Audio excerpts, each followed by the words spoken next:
Hello my friends, how are you today? Hoje eu tô aqui pra gente conversar um pouco sobre viagem pro exterior. Qual é o sonho de qualquer pessoa que estuda uma língua estrangeira?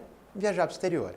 Então, eu vou contar hoje algumas dicas de como a gente pode se organizar da melhor forma, que não fique pesado, para você viajar pro exterior, tá bom? Então confere aí no Dicas de Inglês com Teacher Faber, viajando pro exterior.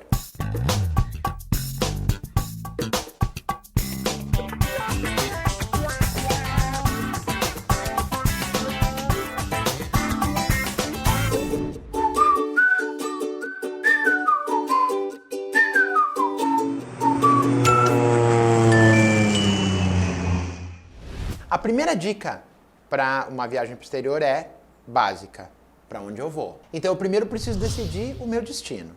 Ah, eu quero frio ou quero calor? Eu quero muita gente ou eu quero pouca gente? Eu quero muito brasileiro ou eu quero pouco brasileiro? Então eu preciso ter isso em mente. Então, número 1, decidir o meu lugar. Decidir o lugar onde é que eu vou estudar. Quer uma sugestão? O Canadá é um destino fantástico para estudar inglês.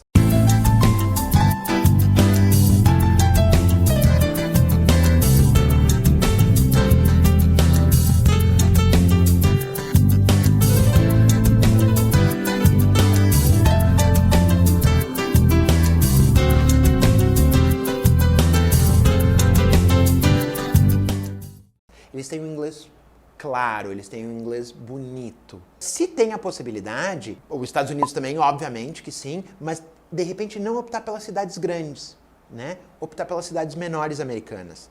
Porque daí o inglês não sofre tanto a diversidade, por exemplo, dos não nativos. Salt Lake City, por exemplo, é uma cidade ótima para o ensino e aprendizagem de inglês. Ela é uma cidade grande em proporções de terra, mas ela não é uma cidade muito populosa, né? Ela basicamente regula com Porto Alegre, ela tem 1 milhão de habitantes, mas é uma cidade muito espalhada, então é um outro destino super legal.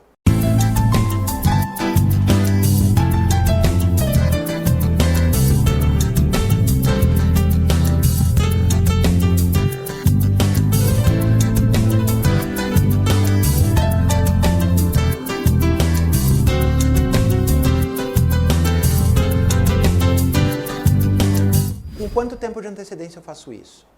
Eu faço isso com o máximo de antecedência que eu consigo. 2 anos é muito? Não, 2 anos é perfeito.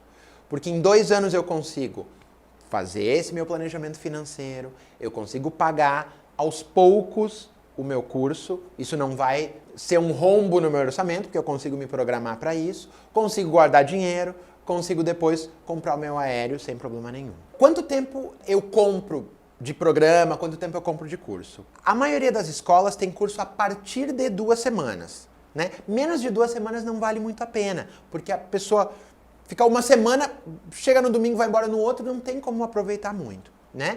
Então, a partir de 2 semanas até 1 ano de duração. Então, isso o aluno decide quanto tempo quer ficar naquele lugar e quanto tempo quer ter de aula. Outra coisa que algumas empresas fazem é fazer intercâmbio casado. Por exemplo, eu vou ficar 1 mês no Canadá, na parte que vai falar inglês, e vou ficar 1 mês no Canadá, na parte francesa. Então eu tenho a possibilidade de aprender 2 línguas dentro do mesmo intercâmbio, o inglês e o francês.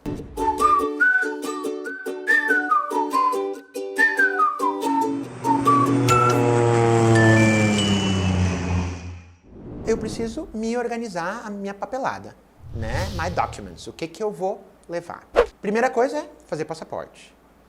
Dica, gente, mesmo que não vai viajar para o exterior, faz o passaporte. O passaporte brasileiro tem validade para 10 anos, né? Então, não é esse ano, vai que dá ano que vem. Então já tem ele em casa, já é um documento a menos, certo? É super fácil, agenda pelo site da própria Polícia Federal.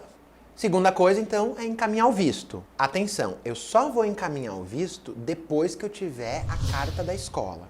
O que é a carta da escola? Uma vez que eu estou inscrito no programa, eu vou ganhar uma carta de confirmação de curso. Com isso, eu encaminho o meu visto. Por quê? Porque a chance de eu ter o visto negado reduz em 95%. O próprio consulado está vendo que eu tenho um objetivo de ir viajar, de ir para os Estados Unidos e ir para o Canadá. Eu vou estudar inglês e vou morar na casa de uma família estrangeira. certo? Outra coisa que o pessoal pergunta bastante é, e dinheiro, como é que faz? Tem uma forma muito legal chamada VTM, que é o Visa Travel Money, certo? É um cartão de débito e eu abro uma conta aqui no Brasil e posso ir depositando dinheiro nessa conta. Uma vez que eu for viajar, e eu vou passando ele, certo? Ele é um cartão de débito. Então, automaticamente, quando eu passei, eu deposito aqui no Brasil em reais. Quando eu chego nos Estados Unidos, ele automaticamente converte o que eu tenho para dólares americanos. Vá que eu vá para o Canadá, ele automaticamente converte para dólares canadenses, certo? E, por exemplo, quem fica aqui consegue acompanhar e consegue fazer num depósito. Ah, faltou dinheiro. Então liga para o pai, liga para a mãe, liga para o amigo, ele vai lá, corre, deposita mais algum dinheiro na tua conta para tu poder usar depois. Tá bom? Então essas foram algumas dicas aí de quem quer fazer um curso no exterior. Lembrando que o IASG tem uma empresa específica de intercâmbio chamada IASG Travel. A dica de ouro agora, procura uma agência especializada. Né? Hoje tem bastante gente oferecendo curso no exterior, mas que depois não dá o suporte. Então, vai e busca uma agência especializada para te ajudar.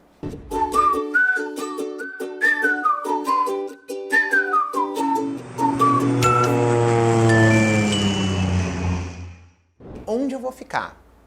Eu vou ficar em casa de família, eu vou ficar numa residência estudantil, eu vou alugar um apartamento, então isso é muito importante. Por exemplo, eu quero ficar em casa de família. Como isso funciona? Quando eu for comprar o meu curso de intercâmbio, eu compro as aulas, né, a escola onde é que eu vou estudar, com uma determinada carga horária. Geralmente as escolas trabalham com 20 horas por semana, então isso dá 4 horas de inglês por dia. Geralmente das 9 da manhã à 1 da tarde. Então à tarde o aluno tem a possibilidade de explorar o lugar onde é que ele está vivendo. E essa é a minha dica. Não vai para um lugar para estudar o tempo inteiro. Porque senão, o que tu conheceu de Toronto, por exemplo? Nada. Conhecer a escola. Não vale, gente. Né? Tem que ir para aproveitar o lugar também. Tem que viver como o pessoal de lá vive. Tem que ir no supermercado, tem que pegar metrô, tem que ir em museus, tem que ir no shopping, tem que fazer essa coisa que o pessoal faz mesmo, tá? Então, comprei meu curso de inglês, então eu posso optar pela carga horária que eu quero. E a segunda questão, então, é decidir onde é que eu vou ficar. Geralmente, os alunos optam por ficar em casa de família. Por quê? Porque daí o aprendizado continua. Então, ele estudou inglês na escola de manhã, ele se divertiu à tarde, passeou, e à noite, quando ele volta para casa, ele ainda vai ter o contato com a língua, porque ele vai estar conversando com a família. Também não adianta eu ficar na casa de uma família e me trancar no quarto, não interagir com a família. Não é isso também que eles querem. Eles querem, sim, que o aluno seja parte da família. Ah, mas eu tenho um pouco de receio de ficar na casa de famílias que eu não conheço.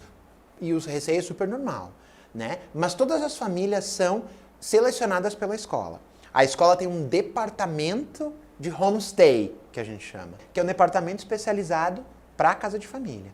E esse departamento de homestay vai na casa, faz entrevista com as famílias, vê o quarto, vê as condições da casa, né? Porque eles não vão colocar, por exemplo, o aluno embaixo de uma escada, né? Então, ele tem que saber onde é que o aluno está indo, porque o aluno está pagando por isso. A família recebe por isso. Então, tem que ser um ambiente legal, um ambiente tranquilo. Outra coisa muito importante é quando preencher a ficha, a que a gente chama de application, quando responder o application, colocar tudo que a gente tem de restrições. Ah, eu tenho rinite, eu não posso ficar numa casa com gato. Coloca isso lá no meu application.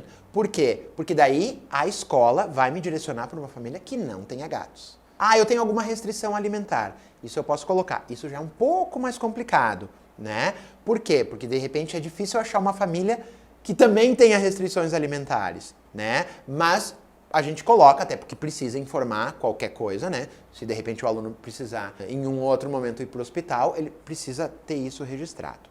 Tá bom? Valeu? See you on the next video. Bye bye.